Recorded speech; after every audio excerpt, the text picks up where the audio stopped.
VBG Ramji ಅನ್ನೋ ಕಾಯ್ದೆಯನ್ನು ಮತ್ತು SIR ಒಂದು ಮತದಾರ ಒಂದು ಪಟ್ಟಿಯ ಪರಿಷ್ಕರಣೆ ಒಂದು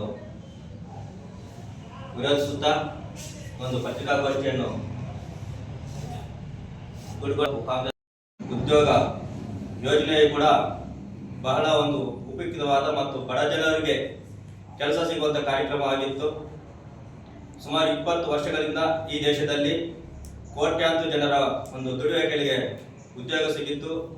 ಅದೇ ರೀತಿಯಾಗಿ ಗ್ರಾಮೀಣ ಭಾಗದಲ್ಲಿ ಸಾಕಷ್ಟು ಒಂದು ಮೂಲಭೂತ ಸೌಲಭ್ಯಗಳನ್ನು ಒದಗಿಸುವಂಥ ಕಾರ್ಯಕ್ರಮ ಕೂಡ ಆಗಿತ್ತು. ಅನೇಕ ಬಡವರ ಒಂದು ಕೆಲಸವನ್ನು ಕಿತ್ತುಕೊಂಡಿದೆ. ಅದರ ಬದಲಾಗಿ ಈಗಾಗಲೇ ಒಂದು ವಿಬಿಜಿ ರಾಮ್ಜಿ ಕಾಯ್ದೆ ಅನ್ನೋದು ಅದರ ರೂಪುರೇಷೆಗಳು ಒಂದು ಅದರಲ್ಲೇ ಇರುವಂತಹ ಒಂದು ಸಾಮಾನ್ಯ ಜನರಿಗೂ ಕೂಡ ಗೊತ್ತಿಲ್ಲ. ಅಂಥ ಕಾರ್ಯಕ್ರಮವನ್ನು ಈ ಸಂದರ್ಭದಲ್ಲಿ ವಿರೋಧಿಸುತ್ತಾ ಮಹಾತ್ಮ ಗಾಂಧಿ ರಾಷ್ಟ್ರೀಯ ಉದ್ಯೋಗ ಖಾತ್ರಿ ಯೋಜನೆಯನ್ನು ಈ ದೇಶದಲ್ಲಿ ಯಾವುದೇ ಕಾರಣಕ್ಕೂ ಕೈ ಬಿಡಬಾರದು ಅಂತೇಳಿ ಒತ್ತಾಯಿಸುತ್ತಾ ಈ ಒಂದು ಸಂದರ್ಭ ಏನು ಮಹಾತ್ಮ ಗಾಂಧಿ ಉದ್ಯೋಗ ಖಾತ್ರಿ ಯೋಜನೆಯ ಬಗ್ಗೆ ಮತ್ತು ಈಗ ಬಂದಿರತಕ್ಕಂಥ ವಿಬಿಜಿ ರಾಮ್ಜಿ ಅನ್ನತಕ್ಕಂಥ ಯೋಜನೆಯ ಡಿಫರೆನ್ಸ್ ಏನಿದೆ, ಅದು ಯಾವ ರೀತಿ ಜನರಿಗೆ ಅನುಕೂಲ ಮತ್ತು ಅನಾನುಕೂಲ ಎನ್ನುವುದರ ವಿಚಾರವನ್ನು ತಿಳಿಸಬೇಕೆನ್ನುವ ತೀರ್ಮಾನಕ್ಕಾಗಿ ಇವತ್ತು ಎಲ್ಲ ರಾಜ್ಯದ ಎಲ್ಲ ಕಡೆಗಳಲ್ಲಿ ಕೂಡ ಈ ರೀತಿ ಪತ್ರಿಕಾಗೋಷ್ಠಿಯನ್ನು ನಡೆಸುವ ತಯಾರಿಯನ್ನು ಮಾಡಿದ್ದಾರೆ. ಅದಕ್ಕನುಸಾರವಾಗಿ ಇವತ್ತು ನಾವು ನಿಮ್ಮ ಗುಡಿಬಂಡೆ ತಾಲೂಕಿಗೆ ಬಂದಿದ್ದೇವೆ. ಇವತ್ತು ನಮಗೆ ಹೇಳಲಿಕ್ಕಿರ್ತಕ್ಕಂಥದ್ದು ಈಗಾಗಲೇ ಇದೆಲ್ಲ ವಿವಿಧ ಚಾನೆಲ್ಗಳಲ್ಲೆಲ್ಲ ಚರ್ಚೆ ಆಗುವಂಥ ವಿಚಾರ. ಏನು ನರೇಗಾ ಅಲ್ಲದಿದ್ದರೆ ಮನ್ರೇಗಾ ಎನ್ನತಕ್ಕಂಥ ಯೋಜನೆ ಈ ಹಿಂದೆ ಇತ್ತು. ಸ್ನೇಹಿತರು ಹೇಳಿದಾಗೆ ಸುಮಾರು 20 ವರ್ಷಗಳ ಹಿಂದೆ ಸನ್ಮಾನ್ಯ ಮನಮೋಹನ್ ಸಿಂಗ್ರವರ ನೇತೃತ್ವದ UPA ಸರ್ಕಾರ ಇದ್ದಂಥ ಸಂದರ್ಭದಲ್ಲಿ ಜಾರಿಗೆ ತಂದಂಥ ಯೋಜನೆ. ಇದು ಕೇವಲ ಒಂದು ಯೋಜನೆ ಆಗಿರಲಿಲ್ಲ. ಏನು ಅಂತ ಹೇಳಿದರೆ ಮಹಾತ್ಮ ಗಾಂಧಿಯವರ ಒಂದು ಕನಸಿತ್ತು. ಏನು ಅಂತ ಹೇಳಿದರೆ ಗ್ರಾಮ ಸ್ವರಾಜ್ಯ ಮತ್ತು ಸರ್ವೋದಯ ಎನ್ನುವಂಥ ಒಂದು ಸಿದ್ಧಾಂತ, ದೇಶದ ಅಭಿವೃದ್ಧಿ ಆದಾಗೆ ಎನ್ನುವಂಥ ಅಭಿಪ್ರಾಯವನ್ನು ಗಾಂಧೀಜಿಯವರು ವ್ಯಕ್ತಪಡಿಸ್ತಾ ಇದ್ದಾರೆ. ಆ ಕಾರಣಕ್ಕಾಗಿ ಅವರ ಕನಸಿನ ಪ್ರಕಾರ ಒಂದು ರಾಮರಾಜ್ಯವನ್ನು ಕಟ್ಟಬೇಕು ಎನ್ನುವಂಥ ಒಂದು ಕನಸು ಅವರಲ್ಲಿತ್ತು. ಆ ಕನಸಿನ ಆಶಯವನ್ನು ರೂಪಕ್ಕೆ ತಂದಾಗ ಅದು ಯಾವ ರೀತಿ ಇತ್ತು ಅಂತ ಹೇಳಿದ್ರೆ ಮನ್ರೇಗಾ ಎನ್ನುವಂಥ ಯೋಜನೆಯ ರೂಪಕ್ಕೆ ಬಂತು. ಅಂದರೆ ಮಹಾತ್ಮ ಗಾಂಧಿಯವರ ರಾಮರಾಜ್ಯದ ಪರಿಕಲ್ಪನೆಯ ಸ್ಪಷ್ಟವಾಗಿರತಕ್ಕಂಥ ಗೈಡ್ಲೈನ್ ಆಗಿದ್ದು ಮನ್ರೇಗಾ ಎನ್ನುವಂಥ ಯೋಜನೆ. ಈ ಯೋಜನೆ ಮತ್ತು ವಿಬಿಜಿ ರಾಮ್ಜಿ ಯೋಜನೆಗೆ ಇರುವಂಥ ಡಿಫರೆನ್ಸ್ ಅನ್ನು ಇವತ್ತು ಜನರೆಲ್ಲರೂ ಕೂಡ ತಿಳ್ಕೊಳ್ಬೇಕಾದಂಥ ಅನಿವಾರ್ಯತೆ ಇದೆ. ಒಂದು ಏನು ಅಂತ ಹೇಳಿದ್ರೆ ಇಲ್ಲಿ ಮಹಾತ್ಮ ಗಾಂಧಿಯವರ ಹೆಸರನ್ನು ತೆಗೆದುಬಿಟ್ಟಿದ್ದಾರೆ. ಮಹಾತ್ಮ ಗಾಂಧಿ ಎನ್ನುವಂಥದ್ದು ಕೇವಲ ಹೆಸರಲ್ಲ. ಇವತ್ತು ಮಹಾತ್ಮ ಗಾಂಧಿಯವರ ಪರಿಚಯ ಆಗುವಂಥ ವಿದೇಶ ರಾಷ್ಟ್ರಗಳಲ್ಲಿ ಅಲ್ಲಲ್ಲಿ ಅವರ ಪುತ್ಥಳಿಗಳನ್ನು ಸ್ಥಾಪನೆ ಮಾಡಿ ಕೇವಲ ಮಹಾತ್ಮ ಗಾಂಧಿ ಎನ್ನುವಂಥ ಒಬ್ಬ ವ್ಯಕ್ತಿ ಅಲ್ಲ, ಅವರೊಬ್ಬ ಸಿದ್ಧಾಂತದ ಪ್ರತಿಪಾದಕ. ಅವರ ಮುಖ ಒಂದು ಸಿದ್ಧಾಂತದ ಮುಖ. ಆ ಕಾರಣಕ್ಕಾಗಿ ಮಹಾತ್ಮ ಗಾಂಧಿಯವರ ಹೆಸರು ತೆಗೆದಿದ್ದಾರೆ ಅಂತ ಹೇಳುವಂಥ ಕಾರಣಕ್ಕಾಗಿ ನಾವು ಒಪ್ಪೆ ಆಗ್ತಾ ಇಲ್ಲ. ಆ ಸಿದ್ಧಾಂತವನ್ನು ಅಳಿಸುವ ಪ್ರಯತ್ನವನ್ನು ಅದರ ಮೂಲಕ ಏನು ಮಹಾತ್ಮ ಗಾಂಧಿಯವರ ಸಿದ್ಧಾಂತದ ಕಾಂಗ್ರೆಸ್ ಈ ರಾಷ್ಟ್ರದಲ್ಲಿ ಕಟ್ಟಿದಂತಹ ಹೆಸರುಗಳನ್ನು ಅಳಿಸುವಂತ ಪ್ರಯತ್ನಗಳು ನಿರಂತರವಾಗಿ ಮಾಡ್ತಾ ಇರ್ತಕ್ಕಂಥ ನಾವು ಕಂಡಿದ್ದೇವೆ. ಕಳೆದ 12 ವರ್ಷಗಳಲ್ಲಿ ಸುಮಾರು 30 ಹೆಸರುಗಳನ್ನು ಕಾಂಗ್ರೆಸ್ ಸರ್ಕಾರ ತಂದಿದ್ದಂತಹ ಸುಮಾರು 30 ಯೋಜನೆಯ ಹೆಸರುಗಳನ್ನು ಅವರು ಬದಲಾವಣೆ ಮಾಡಿದ್ದಾರೆ. ಆಗ ಎಲ್ಲಿ ಕೂಡ ಅವರಿಗೆ ರಾಮನ ಹೆಸರನ್ನು ತರಲಿಕ್ಕೆ ಬಯಸಲಿಲ್ಲ. ಇಲ್ಲಿ ಒಂದು ನಿಗೂಢತೆ ಅಡಕವಾಗಿದೆ. ಏನು ಅಂತ ಹೇಳಿದ್ರೆ ನಮಗೆ ಮೇಲ್ನೋಟಕ್ಕೆ ಇದು ರಾಮನ ಹೆಸರು ಅಂತೇಳಿ ನಮಗೆ ಕಾಣಬಹುದು. ಸಾಮಾನ್ಯ ಜನರಿಗೆಲ್ಲ ಇದೊಂದು ರಾಮನ ಹೆಸರು ಅಂತೇಳಿ ಭಾಷೆ ಆಗಬೇಕು ಎನ್ನುವಂಥ ರೀತಿಯಲ್ಲಿ ಅವರು ಮಾಡಿದ್ದಾರೆ. ಆದರೆ ನಿಜವಾಗಿಯೂ ಇವರಿಗೆ ರಾಮನ ಮೇಲೆ ಪ್ರೀತಿ ಇರ್ತಿದ್ರೆ ಅಟಲ್ ಬಿಹಾರಿ ವಾಜಪೇಯಿ ಹೆಸರಿಡುವ ಸಂದರ್ಭದಲ್ಲಿ ಅದನ್ನು ಮಾಡಬಹುದಿತ್ತು. ದೀನ್ ದಯಾಳ್ ಉಪಾಧ್ಯಾಯರ ಹೆಸರಿಡುವ ಸಂದರ್ಭದಲ್ಲಿ ಅದನ್ನು ಹಾಕಬೇಕಿತ್ತು. ಅವತ್ತೆಲ್ಲ ಹಾಕಲಿಲ್ಲ. ಕಳೆದ 30 ಹೆಸರುಗಳನ್ನು 30ಕ್ಕಿಂತ ಹೆಚ್ಚು ಹೆಸರುಗಳನ್ನು ಬದಲಾವಣೆ ಮಾಡಿದಂಥ ಸಂದರ್ಭದಲ್ಲಿ ಬಿಜೆಪಿಯವರಿಗೆ ರಾಮನ ಹೆಸರು ನೆನಪಾಗಲಿಲ್ಲ. ಗಾಂಧಿ ಹೆಸರನ್ನು ತೆಗೆಯುವಾಗ ಮಾತ್ರ ಬಿಜೆಪಿಯವರಿಗೆ ಯಾಕೆ ಈ ರಾಮನ ಹೆಸರು ನೆನಪಾಯಿತು ಎನ್ನುವಂಥದ್ದು ಇಲ್ಲಿ ಕಾಂಗ್ರೆಸ್ ಮಾಡ್ತಾ ಇರ್ತಕ್ಕಂಥ ಪ್ರಶ್ನೆ. ಇದು ರಾಮನ ಹೆಸರನ್ನು ನೆನಪಿಗೆ ಬರಬೇಕು. ಅದೇ ಈಗ ಗೋಡ್ಸೆ ಹೆಸರು ರಾಮ. ಗೋಡ್ಸೆ ಹೆಸರಿನ ಫುಲ್ ಫಾರ್ಮ್ ನಾವು ತಿಳ್ಕೊಂಡಾಗ ನಾಥೂರಾಮ್ ವಿನಾಯಕ ಗೋಡ್ಸೆ ಎನ್ನುವಂಥದ್ದು ಹೆಸರು. ಇಲ್ಲಿ ನೋಡಿ ಬಹಳ ಸ್ಪಷ್ಟವಾಗಿ ಒಂದು ಸಿದ್ಧಾಂತವನ್ನು ಕೊಂದು ಮತ್ತೊಂದು ಸಿದ್ಧಾಂತವನ್ನು ಹೇರುವಂತ ಒಂದು ಪ್ರಯತ್ನ ನಡೀತಾ ಇದೆ. ಇದು ಭಾರತೀಯತೆಯನ್ನು ಕೊಲ್ಲುವ ಪ್ರಯತ್ನ. ಗಾಂಧಿಯವರನ್ನಂತ ಒಬ್ಬ ವ್ಯಕ್ತಿಯಲ್ಲ, ಆ ವ್ಯಕ್ತಿಯನ್ನು ಗುಂಡಾಕಿ ಕೊಂದ್ರೂ ಕೂಡ ಆ ಸಿದ್ಧಾಂತ ಸಾಯ್ತಾ ಇಲ್ಲ ಎನ್ನುವಂತ ಒಂದು ಬೇಸರ ಈ ಕೋಮುವಾದಿಗಳಿಗಿದೆ, ಈ ಸಂಘ ಪರಿವಾರದ ತಂಡಕ್ಕಿದೆ. ಆ ಕಾರಣಕ್ಕಾಗಿ ಗಾಂಧಿಯವರ ಹೆಸರನ್ನು ಕೊಂದದ್ದು ಆಯ್ತು, ಈಗ ಗಾಂಧಿಯವರ ಸಿದ್ಧಾಂತವನ್ನು ಕೊಲ್ಲಬೇಕು. ಹಾಗಿದ್ರೆ ಮತ್ತೆ ಯಾರ ಹೆಸರು ಬರಬೇಕು ಮುನ್ನೆಲೆಗೆ? ಹಾಗಿದ್ರೆ ನಾಥೂರಾಮ್ ಹೆಸರು ಮುನ್ನೆಲೆಗೆ ಬರಬೇಕು. ಆ ಹೆಸರು ಅವರಿಗೆ ನೆನಪಿನಲ್ಲಿರಬೇಕು, ಸ್ಮರಣೆಯಲ್ಲಿರಬೇಕು. ಆ ಕಾರಣಕ್ಕಾಗಿ ಮಹಾತ್ಮ ಗಾಂಧಿಯವರ ಗಮನಿಸಿದಾಗ ಎಲ್ಲ ಬಡಪಾಯಿ ಜನರ ಜೇಬಿನಿಂದ ಕಿತ್ತುಕೊಳ್ಳುವಂತ ಪ್ರಯತ್ನ. ಅಂದ್ರೆ ಒಬ್ಬ ವ್ಯಕ್ತಿ ಯಾವುದೇ ಕಾರಣಕ್ಕೂ ಒಂದು ಕಡೆಯಲ್ಲಿ ಮಹಾತ್ಮ ಗಾಂಧಿಯವರ ಸರ್ವಲ್ಲಿ 5 ಗ್ಯಾರಂಟಿಗಳ ಮೂಲಕ ಕೂಡ ಅವರು ತೋರಿಸಿಕೊಟ್ಟಿದ್ದಾರೆ. ಕಾಂಗ್ರೆಸ್ನ ಯೋಜನೆಗಳೆಲ್ಲವೂ ಈ ರೀತಿಯಲ್ಲಿ ಆಗಿತ್ತು. ಜನರನ್ನು ಆರ್ಥಿಕವಾಗಿ ಬಲಪಡಿಸಬೇಕು ಎನ್ನುವಂಥದ್ದಾಗಿದ್ರೆ, ಬಿಜೆಪಿ ಯೋಜನೆಗಳು ಅಂತ ಹೇಳಿದ್ರೆ ಜನರನ್ನು ಆರ್ಥಿಕವಾಗಿ ದುರ್ಬಲಗೊಳಿಸಬೇಕು ಎನ್ನುವಂಥದ್ದೇ ಅವರ ಸಿದ್ಧಾಂತ. ನೀವು ಈ ಸಿದ್ಧಾಂತದ ಹಿಂದೆ ಹೋಗಿ ನೋಡುವಾಗ ನಿಮಗೆ ಕೆಲವು ವಿಚಾರಗಳು ಗೊತ್ತಾಗ್ತದೆ. ಅವರು ಆರಾಧನೆ ಮಾಡುವಂತ ಕೆಲವು ಗ್ರಂಥಗಳಿದೆ. ಮೊದಲು ಈ ರಾಷ್ಟ್ರದ ಸಾಲ ಎನ್ನುವಂತಕ್ಕಂಥದ್ದು ಕೇವಲ 54 ಲಕ್ಷ ಕೋಟಿ ರೂಪಾಯಿ ಇದ್ದದ್ದು. ಅದು ಇವತ್ತು 200 ಲಕ್ಷ ಕೋಟಿಗೆ ತಲುಪಿದೆ. ಇಷ್ಟು ಸಾಲ ಮಾಡಿ ಜನರಿಗೆ ಏನು ಕೊಟ್ಟಿದ್ದಾರೆ, ಗಿಡಾಗ್ತಾ ಇದ್ದಾರೆ. ಇವತ್ತು ಈ ಏನು ಮನ್ರೇಗಾ ಎನ್ನತಕ್ಕಂಥ ಯೋಜನೆ, ಮಹಾತ್ಮ ಗಾಂಧಿ ಗ್ರಾಮೀಣ ಉದ್ಯೋಗ ಖಾತ್ರಿ ಯೋಜನೆ ಎನ್ನತಕ್ಕಂಥದ್ದು ಗ್ರಾಮಗಳ ಅಭಿವೃದ್ಧಿಯಲ್ಲಿ ಹಾಸುಹೊಕ್ಕಾಗಿತ್ತು. ಅದು ಒಂದೆರಡು ಕಾಪಿ ಯೋಜನೆಯನ್ನು ಯಾಕೆ ತಂದಿದ್ದಾರೆ ಅಂತ ಹೇಳಿದ್ರೆ, ಈ ರೀತಿಯ ಗ್ರಾಮಗಳ ಅಭಿವೃದ್ಧಿ ಆಗಬಾರದು, ಗ್ರಾಮದ ಜನರು ಆರ್ಥಿಕವಾಗಿ ಸಫಲರಾಗಬಾರದು, ಅವರು ದುರ್ಬಲರಾಗಬೇಕು ಎನ್ನುವ ಕಾರಣಕ್ಕಾಗಿ. ನಿಮ್ಗೆ ಗೊತ್ತು, ಮತ್ತೆ ಎಲ್ಲಿ ಬೇಕಾದರೂ ಅವರಿಗೆ ಅದನ್ನು ಮಾಡ್ಲಿಕ್ಕೆ ಇರ್ತಕ್ಕಂಥ ಹಕ್ಕು ಯಾರ ಹತ್ರ ಇದೆ? ಅಧಿಕಾರಿಗಳು. ಅಂದ್ರೆ ದೆಹಲಿ ಮಟ್ಟದವರು ತೀರ್ಮಾನ ಮಾಡ್ತಾರೆ ಎಲ್ಲಿ ಕೆಲಸ ಮಾಡಬೇಕು, ಹೇಗೆ ಮಾಡಬೇಕು ಎನ್ನುವುದರ ಬಗ್ಗೆ ದೆಹಲಿ ಮಟ್ಟದವರು ತೀರ್ಮಾನ ಮಾಡುವಂತ ರೀತಿಯಲ್ಲಿ ಈ ಕಾಯ್ದೆಯನ್ನು ದುರ್ಬಲಗೊಳಿಸಿದ್ದಾರೆ ಎನ್ನುವಂಥದ್ದು ಇವತ್ತು ನಮಗೆಲ್ಲ ಮೇಲ್ನೋಟಕ್ಕೆ ಕಂಡು ಬರ್ತಾ ಇರ್ತಕ್ಕಂಥದ್ದು. ಮಾತ್ರ ಅಲ್ಲ, ಈ ಒಂದು ಯೋಜನೆಯಲ್ಲಿ ಸುಮಾರು 12 ಕೋಟಿ ಹೆಂಗಸರು, ಮಹಿಳೆಯರು ಅತಿ ಹೆಚ್ಚು ತಮ್ಮನ್ನು ತಾವು ತೊಡಗಿಸಿಕೊಂಡಂತ ಯೋಜನೆ. ಇದರ ಬಗ್ಗೆ ವಿಶ್ವ ಮಟ್ಟದಲ್ಲಿ ಜಗತ್ವ್ಯಾಪಿಯಾಗಿ ಈ ಕಾಯ್ದೆ ಬಗ್ಗೆ ಹೊಗಳಿಕೆಯನ್ನು ಪಡ್ಕೊಂಡಂತ ಕಾಯ್ದೆ ಇದು. ಅಂದ್ರೆ ಬೇರೆ ಎಲ್ಲೂ ಕೂಡ ಮಾಡಲಿಲ್ಲ. ಸಾಮಾನ್ಯ ಮಹಿಳೆಯರಿಗೆ ಕೆಲಸ ಕೊಡುವಂತ, ಉದ್ಯೋಗ ಕೊಡುವಂತ ಕೆಲಸ, ಗ್ರಾಮೀಣ ಭಾಗದ ಕೃಷಿಗೆ ಉತ್ತೇಜನ ನೀಡುವಂತ ಕೆಲಸ.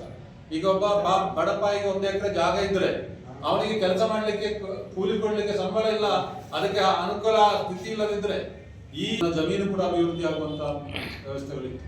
ಆದರೆ ಇದೆಲ್ಲವೂ ಕೂಡ ಏನು ಸಂಪೂರ್ಣವಾಗಿ ನಿಲ್ಲಿಸುವಂತ ಪ್ರಯತ್ನಗಳು ನಡೀತಾ ಇದೆ. ಈ ಒಂದು ಯೋಜನೆಯಲ್ಲಿ 17% ಪರಿಶಿಷ್ಟ ಜಾತಿಯವರು ನೇರವಾಗಿ ಪಾಲ್ಗೊಳ್ಳುವಂತ ವ್ಯವಸ್ಥೆ ಇತ್ತು. 11% ಪರಿಶಿಷ್ಟ ಪಂಗಡದವರು ಪಾಲ್ಗೊಳ್ಳುವಂತ ವ್ಯವಸ್ಥೆಗಳಿತ್ತು.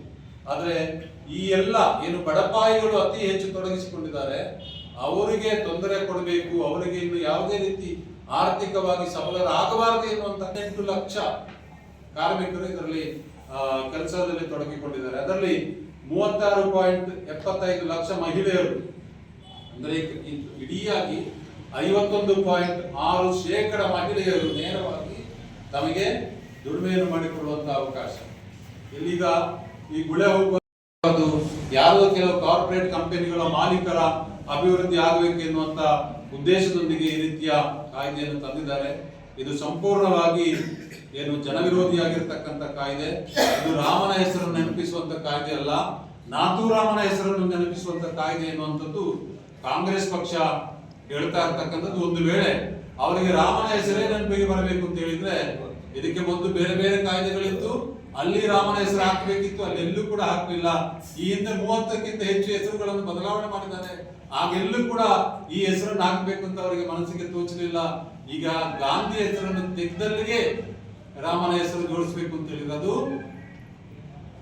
ಗಾಂಧಿ ಪೂಜೆ ಮಾಡಿದಂತಹ ರಾಮರಾಜ್ಯದ ಕನಸು ಕಂಡ ರಾಮನ ಹೆಸರಲ್ಲ, ಸೀತಾರಾಮನ ಹೆಸರಲ್ಲ, ಅದು ನಾಥೂರಾಮನ ಹೆಸರು ಎನ್ನುವಂಥದ್ದನ್ನು ಕಾಂಗ್ರೆಸ್ ಬಹಳ ಸ್ಪಷ್ಟವಾಗಿ ಹೇಳಲಿಕ್ಕೆ ಇಚ್ಛೆ ಪಡ್ತಾ ಇದೆ.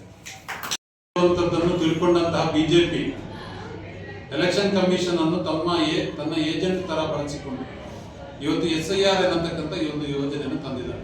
ನಮಗೆಲ್ಲ ಗೊತ್ತಿರುವ ಹಾಗೆ ಯಾವಾಗ ಎಲೆಕ್ಷನ್ ಬರ್ತದೆ ಅದಕ್ಕೆ ಮೊದಲು ಎಲ್ಲ ಒಂದು ಪಟ್ಟಿ ಸ್ವಚ್ಛಗೊಳಿಸುವಂಥದ್ದೆಲ್ಲ ಮಾಡ್ತಾರೆ, ಯಾರೆಲ್ಲ ತೀರ್ಕೊಂಡಿದ್ದಾರೆ ಅವರದೆಲ್ಲ ಹೆಸರು ಬದಲಾವಣೆ ಮಾಡುವಂಥದ್ದು ಸಹಜ. ಇದು ನಿರಂತರವಾಗಿ ನಡೀತಾ ಇರ್ತಕ್ಕಂಥ ಪ್ರಕ್ರಿಯೆ. ನಿಮಗೊಂದು ಸಣ್ಣ ಉದಾಹರಣೆ ಹೇಳ್ತೇನೆ. ವೆಸ್ಟ್ ಬೆಂಗಾಲಲ್ಲಿ ಹತ್ತಿರದಲ್ಲೇ ಚುನಾವಣೆ ಬರ್ತಾ ಇದೆ. ಅಲ್ಲಿ SIR ಮೂಲಕ ಸುಮಾರು 1 ಕೋಟಿಯಷ್ಟು ಹೆಸರನ್ನು ಅಳಿಸಿ ಹಾಕಿದ್ದಾರೆ.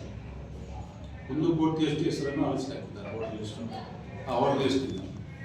ಈಗ ಕಳೆದ ಚುನಾವಣೆಯಲ್ಲಿ ಬಿಜೆಪಿಗೆ ಮತ್ತು ಅಲ್ಲಿನ ವೆಸ್ಟ್ ಬೆಂಗಾಲ್ನ ಯಾರು ಮಮತಾ ಬ್ಯಾನರ್ಜಿ ಅವರ ಪಕ್ಷಕ್ಕೆ ಇದ್ದಂತ ಮತಗಳ ಅಂತರ ನಿಮಗೆ ಎಷ್ಟು ಅಂತ ತಿಳ್ಕೊಂಡ್ರೆ ಕೇವಲ 60 ಲಕ್ಷ ಮತಗಳ ಅಂತರ ಮಾತ್ರ. ಅರ್ಥ ಮಾಡ್ಕೊಳ್ಳಿ, ಮಮತಾ ಬ್ಯಾನರ್ಜಿ ಅವರ ಪಕ್ಷಕ್ಕೆ ಬಿಜೆಪಿ ಅವರ ಪಕ್ಷಕ್ಕೆ ಇದ್ದಂತ ಮತಗಳ ಅಂತರ ಕೇವಲ 60 ಲಕ್ಷ ಮಾತ್ರ. ಇಲ್ಲಿ 1 ಕೋಟಿ ಹೆಸರನ್ನು ಡಿಲೀಟ್ ಮಾಡಿ ಆಗಿದೆ. ಅದು ತೆಗೆದದ್ದು ಯಾರು ಅಂತ ಹೇಳಿದ್ರೆ ಸ್ಪೆಸಿಫಿಕ್ ಆಗಿ ಒಂದು ಧರ್ಮದ ಜನರನ್ನು ಗುರುತಿಸಿಯೇ ತೆಗೆದಿದ್ದಾರೆ. ಇದರ ಅರ್ಥ ಪ್ರಭುತ್ವವನ್ನು ಕೆಡವುವಂತ, ಬಲಹೀನಗೊಳಿಸುವಂತ, ದುರ್ಬಲಗೊಳಿಸುವಂತ ಪ್ರಯತ್ನವನ್ನು ಮಾಡಿದ್ದಾರೆ. ನೋಡಿ, ಕಿತ್ತು ಹಾಕಿದ್ರು. ಆ ಮೂಲಕ ಮೋದಿಯನ್ನು ತಿರಸ್ಕಾರ ಮಾಡಿದಂತ ಜನ ಅಲ್ಲಿನ ಸಾಮಾನ್ಯ ನಾಯಕರನ್ನು ಅಂಗೀಕಾರ ಮಾಡುವಂತ ಸ್ಥಿತಿಗೆ ಬಂತು. ಪಾರ್ಟಿ ಎರಡು ಒಂದೇ. ಮೋದಿಯನ್ನು ತಿರಸ್ಕಾರ ಮಾಡಿದ್ರು, ಲೋಕಲ್ ಜನರನ್ನು ಅಂಗೀಕಾರ ಮಾಡಿದ್ರು. ಇದು ನಿರಂತರವಾಗಿ SIR ಮಾಡ್ತಾ ಇರ್ತಕ್ಕಂಥದ್ದು ಏನು ಈ ಬಿಹಾರದಲ್ಲಿ ನಾವು ನೋಡಿದ್ದೇವೆ, ನಡೀತಾ ಇದೆ. ಇದು ಕೂಡ ಬಿಜೆಪಿಯವರ ಏನು ಷಡ್ಯಂತ್ರ ಎನ್ನುವಂಥದ್ದು ನಮ್ಮ ಅಭಿಪ್ರಾಯ. ಸಂದರ್ಭದಲ್ಲಿ 2005ರಲ್ಲಿ ಈ ಕಾನೂನನ್ನು ಜಾರಿಗೆ ತಂದರು. ಇದರ ಉದ್ದೇಶ ಗ್ರಾಮೀಣ ಭಾಗದಲ್ಲಿ ಏನು ಅನ್ಸ್ಕಿಲ್ಡ್ ಲೇಬರ್, ಅವರಿಗೆ ಕಾರ್ಯ ಇಲ್ಲ, ಮಾಡಲಿಕ್ಕೆ ಕೆಲಸ ಇಲ್ಲ, ಜೀವನ ಮಾಡಲಿಕ್ಕೆ ಒಂದು ಆಧಾರ ಮಾಡಬೇಕು ಅಂತ ಹೇಳಿ ಈ ಕಾರ್ಯಕ್ರಮವನ್ನು ತಂದರು. 18 ವರ್ಷ ಮೇಲ್ ಮಾಡಿದರೆ ಇದು ತದ್ವಿರುದ್ಧವಾಗಿದೆ. ಕೇಂದ್ರ ಸರ್ಕಾರದವರು ಕೇವಲ 25% ಕೊಡ್ತಾರೆ, ಉಳಿದಂತ 80% ರಾಜ್ಯ ಸರ್ಕಾರ ಕೊಡಬೇಕಾಗುತ್ತೆ. ಇದರಿಂದ ನಮ್ಮ ರಾಜ್ಯದ ಖಜಾನೆಗೆ ತುಂಬ ಭಾರಿ ಪೆಟ್ಟಾಗ್ತದೆ. ಸೊ ಅದರಿಂದ ಬೇರೆ ಅಭಿವೃದ್ಧಿ ಕೆಲಸಗಳು ಆಗೋದಿಲ್ಲ. ಸೊ ಹಾಗಾಗಿ ಇದನ್ನು ಮನಗಂಡಂತ ನಮ್ಮ ಮಲ್ಲಿಕಾರ್ಜುನ್ ಖರ್ಗೆ ಅವರು, ನಮ್ಮ ರಾಹುಲ್ ಗಾಂಧಿ ಅವರು, ಸೋನಿಯಾ ಗಾಂಧಿ ಅವರು, ನಮ್ಮ ಮುಖ್ಯಮಂತ್ರಿಗಳು ಸಿದ್ದರಾಮಯ್ಯನವರು, ಎಲ್ಲ ರಾಜ್ಯಗಳಲ್ಲೂ ಕಾಂಗ್ರೆಸ್ಸು ಏನು ಇವತ್ತು ಕೆಲಸ ಮಾಡ್ತಿದೆ. ಇವತ್ತು ಮಹಾತ್ಮ ಗಾಂಧಿ ಹೆಸರನ್ನ ಯಾಕೆ ತೆಗೀತಾ ಇದ್ದಾರೆ, ಯಾಕೆ ಅದನ್ನು ಮುಂದುವರಿಸಬೇಕು ಅಂತ ಇಡೀ ರಾಷ್ಟ್ರದಲ್ಲಿ ಒಂದು ಆಂದೋಲನವನ್ನು ಹಮ್ಮಿಕೊಂಡಿದೆ. ಸೊ ಇದಕ್ಕೆ ನಾವು ಜನರಲ್ಲಿ ಒಂದು ಅವೇರ್ನೆಸ್ಸನ್ನು ಕ್ರಿಯೇಟ್ ಮಾಡಬೇಕಾಗಿದೆ. ಇವತ್ತು ಮಹಾತ್ಮ ಗಾಂಧಿ ಹೆಸರನ್ನು ಅಳಿಸುವ ಮುಖಾಂತರ ಗೂಡ್ಸೆ ಹೆಸರನ್ನು ತಂದು ಅಲ್ಲಿ ಇಟ್ಟು ಪರೋಕ್ಷವಾಗಿ ಇವತ್ತು ಈ ಏನು ಮತ ಗಲಭೆಯನ್ನು ಸೃಷ್ಟಿಸಿ ಏನು ಶಾಂತಿ ನೆಮ್ಮದಿ ಯಾವುದೇ ಕಾರಣಕ್ಕೆ BB ರಾಮ್ಜಿ ಹೆಸರನ್ನು ತೆಗಿಬೇಕು.